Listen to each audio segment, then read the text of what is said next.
No era mi boda. Solo era una espectadora disfrazada de novia. Recuerdo haberme mirado al espejo aquella mañana, con un vestido que no elegí, un peinado que no me gustaba y una sonrisa que no sentía. Todo a mi alrededor parecía de revista. Las flores blancas perfectamente alineadas, la música suave de cuerdas, el aroma de los canapés circulando en bandejas de plata. Todo impecable. Menos yo. Me sentía como una pieza mal colocada en un rompecabezas que otros armaron sin consultarme. Era el día que debía recordar como el más feliz de mi vida, y sin embargo, lo único que podía pensar era: ¿cómo llegué hasta aquí sin decir ni una palabra? Nadie lo notó, o al menos nadie quiso decirlo en voz alta. Pero yo lo supe desde que crucé la puerta del salón. No me estaban celebrando a mí, celebraban la obra maestra de otra mujer, su hijo perfecto, su ceremonia soñada, su control absoluto. Yo solo era el envoltorio. Aún no entiendo en qué momento me perdí a mí misma en este proceso. Quizá fue el día que acepté callar, o cuando dejé que eligieran mis zapatos, porque combinaban mejor con el mantel. Pero algo dentro de mí crujía suave, pero constante, como una grieta en la porcelana. Y mientras todos sonreían y brindaban, yo comencé a hacer algo que nadie notó, a guardar en silencio cada humillación, cada decisión impuesta, cada palabra no dicha. Porque aunque nadie lo sabía, todavía esa no sería la historia de una boda, sino de una despedida. Me llamo Carmen y tengo 26 años. Crecí en una casa sencilla en las afueras de Valencia, entre bocetos de vestidos telas, colgadas en el perchero de mi madre, y los sonidos cálidos de una radio antigua que nunca faltaba en las tardes. Mi madre era modista y mi padre jardinero. Ninguno de los dos fue ambicioso, pero me enseñaron algo más valioso que cualquier fortuna: a no mendigar respeto. Durante mucho tiempo pensé que ese principio era suficiente para navegar por la vida, pero hay lugares donde el respeto no se da, se exige. Y yo, enamorada como estaba, no lo vi venir. Conocí a Daniel en una feria de diseño independiente. Él era arquitecto con modales pulidos, ojos verdes y esa manera de hablar que te hace sentir importante. Nos entendimos rápido. Teníamos la misma sensibilidad por los detalles, por los silencios, por los gestos pequeños que otros ignoran. Me enamoré de él sin pensarlo dos veces, y al principio parecía que él también. Todo fue fácil al comienzo. Cafés compartidos entre bocetos, cenas caseras donde hablábamos de nuestros sueños, escapadas a la playa en pleno invierno. Incluso cuando me habló de su madre, pensé que exageraba con ternura. Es un poco intensa, me decía, pero solo quiere lo mejor para mí. Lo que no entendí entonces era que lo mejor para él siempre llevaba su firma, no la suya. La conocí en una comida familiar. Señora impecable, cabello recogido en moño francés, perlas discretas y una mirada que examinaba más que observaba. Su primer comentario fue: «Así que tú eres Carmen. Te imaginaba diferente». No supe qué responder. Nadie me había imaginado antes, pero sonreí. Desde ese día su presencia fue una sombra elegante, pero densa. Empezó con sugerencias sutiles. Ese tono de labial te apaga la cara. ¿No sería mejor que dejaras tu trabajo freelance y buscaras algo más estable? Las novias discretas siempre son mejor vistas. Yo me reía, pensaba que eran inseguridades ajenas, pero Daniel no decía nada, solo callaba. A veces sonreía incómodo, otras simplemente cambiaba de tema. La pedida de mano fue organizada por ella, sin preguntarme, sin consultarme. Todo impecable, sí, pero no mío. Recuerdo que cuando Daniel me dio el anillo, yo ya tenía el vestido que ella había escogido para la ocasión, el fotógrafo contratado por ella, el menú elegido por ella, hasta las flores sus favoritas. «No te preocupes, cariño», me dijo una vez al notar mi incomodidad. Esto es solo una tradición. Ya tendrás tiempo de decidir cosas cuando seas madre. Ese cuando seas madre me erizó la piel, como si mi único lugar legítimo fuera la maternidad, como si la novia no fuera más que un paso necesario hacia el rol que ella consideraba valioso. Poco a poco, mi vida empezó a parecerse más a un guión que alguien más había escrito. Cada decisión sobre la boda pasaba por sus manos. El salón, la música, la iglesia, incluso los padrinos. Mi opinión era considerada solo si no interfería con sus planes.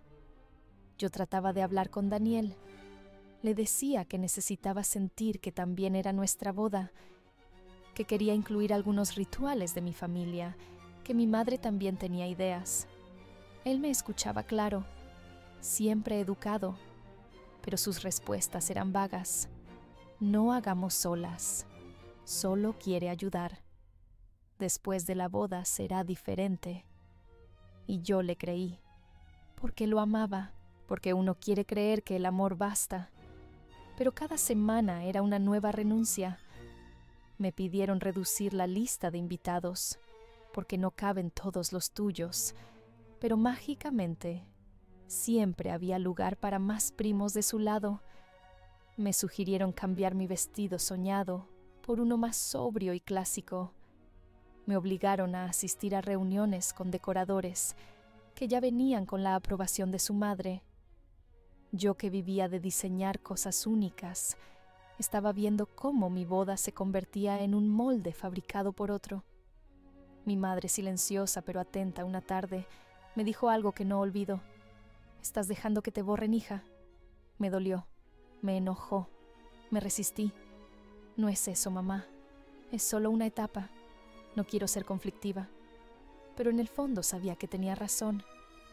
Una noche, al regresar a casa, después de una reunión sobre el menú, otra más en la que mi voz fue ignorada, encontré a Daniel hablando por teléfono con su madre. No lo interrumpí, solo escuché desde la puerta. Ella decía: «No te preocupes, hijo, yo me encargo de todo. Carmen terminará entendiendo que esto es lo mejor para los dos». Y él respondió sin dudar: «Gracias, mamá. No sé qué haría sin ti». Esa frase se me clavó como un alfiler bajo la piel. Y yo, ¿qué hacía él conmigo si su vida estaba tan bien resuelta sin mí? No dije nada esa noche. Me acosté a su lado, fingí dormir. Pero dentro de mí, algo comenzó a crujir con más fuerza. Después de aquella noche, empecé a ver todo con otros ojos. Ya no eran simples detalles lo que me incomodaba. Era un patrón, una estructura donde mi lugar era decorativo, no esencial. Me convertí en la figurita que completa el escenario, pero sin voz, sin voluntad. Y lo peor era que todos lo veían normal. Cada vez que intentaba marcar un límite, me encontraban exagerada. «No te lo tomes tan personal. Es solo una boda. Ella tiene experiencia. Hazlo por Daniel». Ese último argumento me dolía más que los demás, porque yo sí lo hacía todo por él. Las reuniones familiares eran escenarios perfectamente coreografiados. Su madre hablaba, los demás asentían. Daniel sonreía, y yo en un rincón fingía interés, mientras mis ideas se evaporaban en el aire. Propuse incluir una canción que me gustaba en la ceremonia. Me respondieron con un quizá para el segundo baile, cuando ya no importa tanto. Un día traje unos bocetos para las invitaciones. Eran delicadas, con ilustraciones hechas a mano, como me gusta a mí. A su madre no le gustaron. Dijo que no eran elegantes, que parecían hechas por una niña. Mandó a imprimir otras con su proveedor, con sus iniciales, y las de Daniel al frente. Las mías no volvieron a mencionarse. La gota que rebalsó mi paciencia fue el vestido. Había soñado con diseñarlo desde niña. Mi madre incluso me ofreció ayudarme a coserlo como lo hizo con el suyo. Pero su madre ya tenía otros planes. Me llevó a una boutique de confianza. y dijo con tono de generosidad envenenada: «Este será nuestro regalo para ti». El vestido era precioso, sí, pero no era yo. No tenía mi esencia, no tenía historia. Era una imposición envuelta en cortes de encaje y chantilly. Aún así, lo acepté, porque Daniel me rogó que no creara conflicto.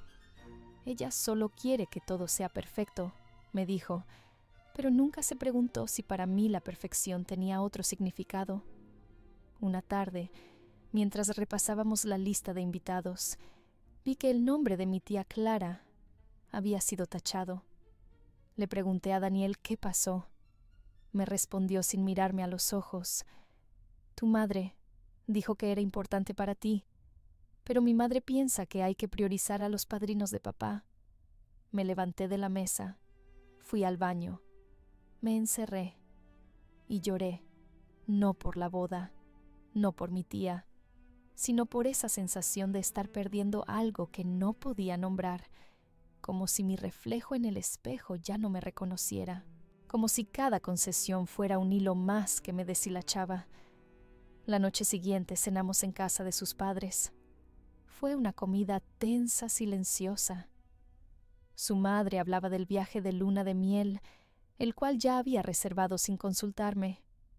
Grecia, un lugar romántico pero con buena seguridad y servicios por si se enferman. Ni siquiera pensó en preguntarnos qué deseábamos. Entonces, como un relámpago en mitad de la mesa, dijo: «Ya hablé con el abogado sobre la casa. Estará a nombre de Daniel, claro, pero tú estarás protegida legalmente. No te preocupes, Carmen, todo estará bien para ustedes». Protegida, como si yo fuera una amenaza, como si necesitara que alguien me garantizara un techo por compasión. Daniel no dijo nada, nadie dijo nada, y yo comencé a sentir un calor amargo en el pecho, una especie de humillación en cámara lenta.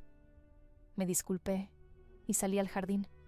Respiré, me senté en un banco de piedra y miré las luces de la ciudad a lo lejos. Ahí fue cuando Daniel me siguió, se sentó a mi lado y sin mirarme dijo: «No hagas esto más difícil de lo que ya es». Esa frase, «no hagas esto más difícil», como si yo fuera el problema, como si fuera yo la que se resistía sin razón, no la que llevaba semanas siendo borrada de su propia historia. Lo miré, y por primera vez no vi al hombre que amaba.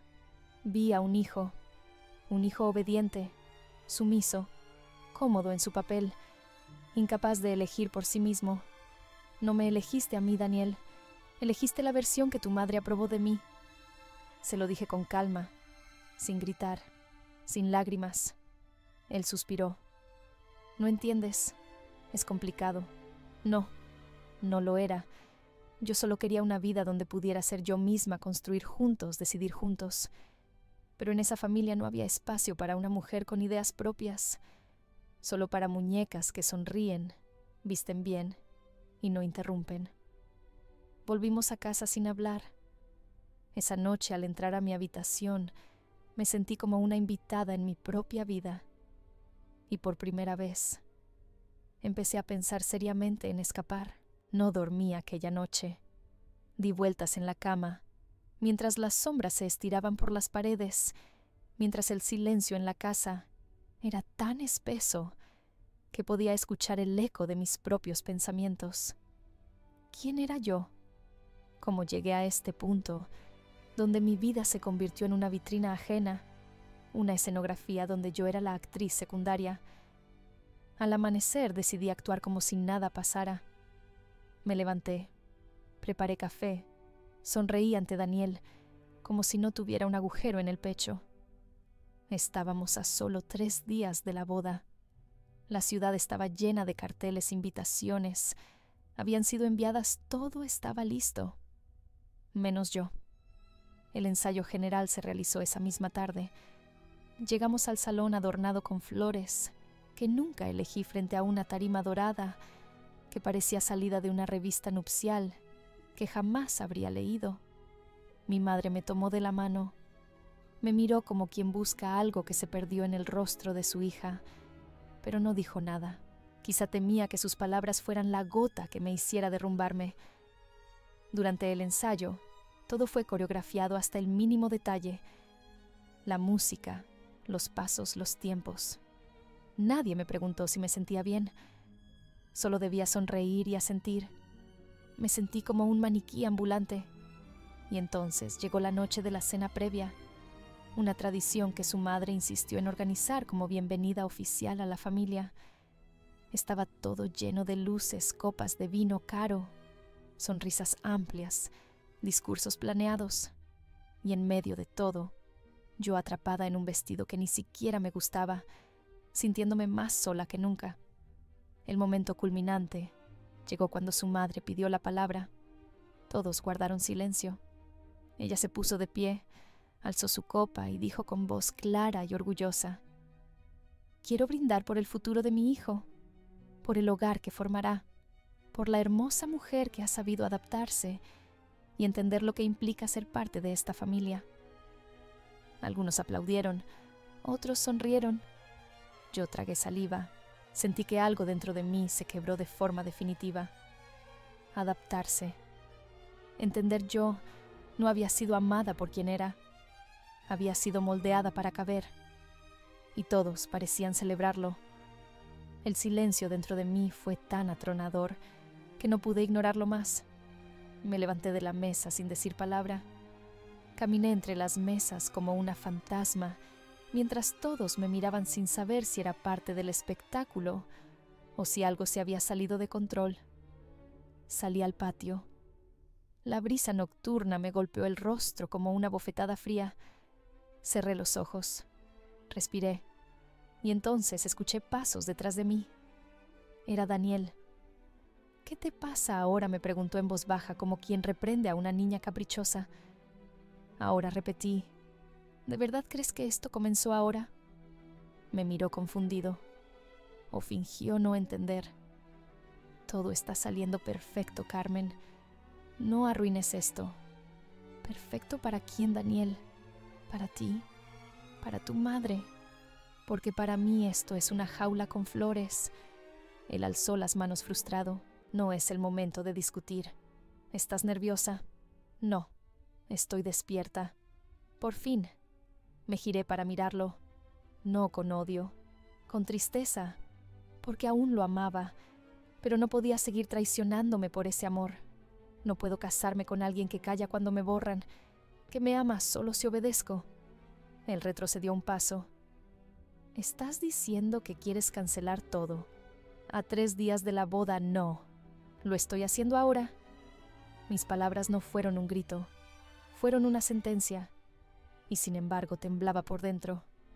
Volví al salón.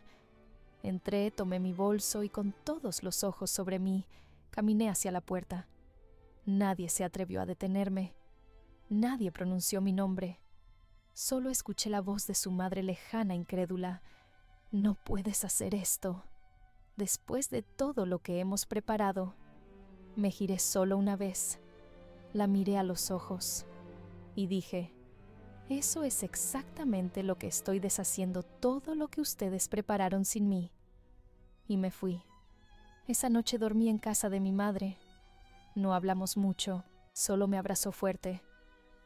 Al día siguiente cancelé el contrato del salón, devolví el vestido, avisé a los invitados cercanos. Daniel me escribió, me llamó, me suplicó que lo reconsiderara, que podíamos hacer ajustes, pero los ajustes ya no eran suficientes, porque el daño no era estético, era estructural, no era la boda, era la vida que me esperaba, una vida donde mi voz siempre estaría por debajo. 2 días después, él apareció en mi casa, no con flores, sino con los ojos rojos y una rabia impotente. «Me dejaste en ridículo», me dijo. «Me estaban desfigurando en silencio», respondí. No hubo reconciliación, no hubo promesas, solo la certeza mutua de que esto ya no tenía vuelta atrás. Y aunque me dolió más de lo que pude decir también, sentí algo nuevo al cerrar la puerta esa noche, respeto por mí misma. El día que hubiese sido mi boda, desperté temprano, no por ansiedad, sino por alivio. No había ramos, ni cámaras, ni tacones, solo yo en pijama con una taza de café entre las manos y mi madre cortando naranjas en la cocina. No necesitábamos hablar. Su silencio era más compasivo que cualquier frase hecha. Durante los días siguientes, las llamadas cesaron poco a poco. Daniel dejó de escribir. Su madre, según supe por conocidos, había caído en una especie de crisis nerviosa. No entendía cómo todo se había desmoronado después de tanta dedicación. Algunos la consolaban, otros murmuraban a sus espaldas: la madre que arruinó la boda de su propio hijo. Yo no respondía a los chismes. No necesitaba defenderme. Ya lo había hecho la noche que me fui sin escándalo, pero con dignidad. Empecé de nuevo, con calma. Abrí un pequeño estudio de diseño en el centro de Valencia. Empecé con poco encargos simples, papelería personalizada, detalles artesanales para bodas, de otras mujeres que sí querían decidir por sí mismas. Con el tiempo los pedidos aumentaron. Me hice un nombre. Volví a sonreír de verdad. A veces llegaba a casa agotada, pero me sentía viva. Nadie más me decía qué ponerme, a quién invitar, cómo caminar. Nadie más hablaba en mi lugar. Una tarde, meses después, lo vi. Daniel estaba solo sentado en una cafetería cerca de la estación. Se veía más delgado, más apagado. Yo iba pasando con unos sobres de pedido en la mano. Me miró. Dudó. Se levantó. Carmen dijo como si ese nombre aún le perteneciera. Lo saludé con educación. Hablamos unos minutos. Nada profundo. Me preguntó si estaba bien. Le respondí que sí, que mejor que nunca. Me preguntó si había conocido a alguien. Sonreí. Le dije, me conocí a mí misma. Y fue suficiente. Él bajó la mirada. Me contó que seguía viviendo con sus padres, que había intentado independizarse, pero su madre no lo permitió, que la casa que nos habían preparado ahora estaba vacía, que todo estaba en pausa, como si su vida hubiese entrado en stand-by desde que me fui. Siempre pensé que eras tú quien se tenía que adaptar, me dijo, pero ahora no sé si soy yo el que nunca aprendió a vivir. No respondí. No era mi trabajo sanar su culpa. Antes de irme le dije algo que llevaba tiempo guardando. El amor no se construye sobre sumisión. Yo no me fui por la boda. Me fui porque nadie en tu mundo estaba dispuesto a hacerme lugar. Ni siquiera tú. Nos despedimos sin promesas, sin llanto, solo con una verdad que ya no dolía. Al salir respiré hondo y me pregunté, ¿cuántas mujeres siguen casándose con familias que no las quieren solo para no quedar mal el día de la boda? ¿Cuántas veces callamos por miedo a decepcionar, sin ver que al final lo más triste es decepcionarnos a nosotras mismas? Yo elegí decepcionar a todos, menos a mí. A veces me preguntan si me arrepiento, si no duele haber planeado una boda entera para luego cancelarla a 3 días del altar, si no fue demasiado drástico, demasiado impulsivo, demasiado tarde. Y yo siempre respondo lo mismo. No fue tarde, fue justo a tiempo para no perderme a mí misma, porque una cosa es amar y otra es entregarse a una familia que te exige desaparecer como condición para aceptarte. Los meses pasaron, las estaciones cambiaron. En cada una me reencontré con partes de mí que había olvidado, la que se reía sola mientras caminaba, la que soñaba despierta con telas y colores, la que decía no sin culpa. Volví a comer a la hora que quería, a decidir cómo vestirme, a llenar mi casa con flores desordenadas, de esas que no combinan con nada, pero hacen feliz al alma. La boda que no fue se convirtió en un símbolo, no de fracaso como muchos pensaron, sino de una victoria silenciosa, porque no todo lo que termina es una pérdida. A veces, lo que se rompe te libera. De Daniel no supe mucho más. Dicen que su madre enfermó del estómago, que bajó de peso, que ya no organiza eventos. Algunos piensan que fue el estrés, otros que la vergüenza terminó por corroerla desde dentro. No lo sé, y tampoco me interesa saberlo. Yo no busqué venganza, solo paz. Y la encontré. No hubo aplausos, no hubo ovación por mi decisión. Solo ese silencio interior que se siente cuando dejas de traicionarte. A veces la gente no entiende lo difícil que es irte sin gritar, sin romper nada, sin escándalo, solo con una maleta y una certeza. Pero el eco de esa elección aún vibra.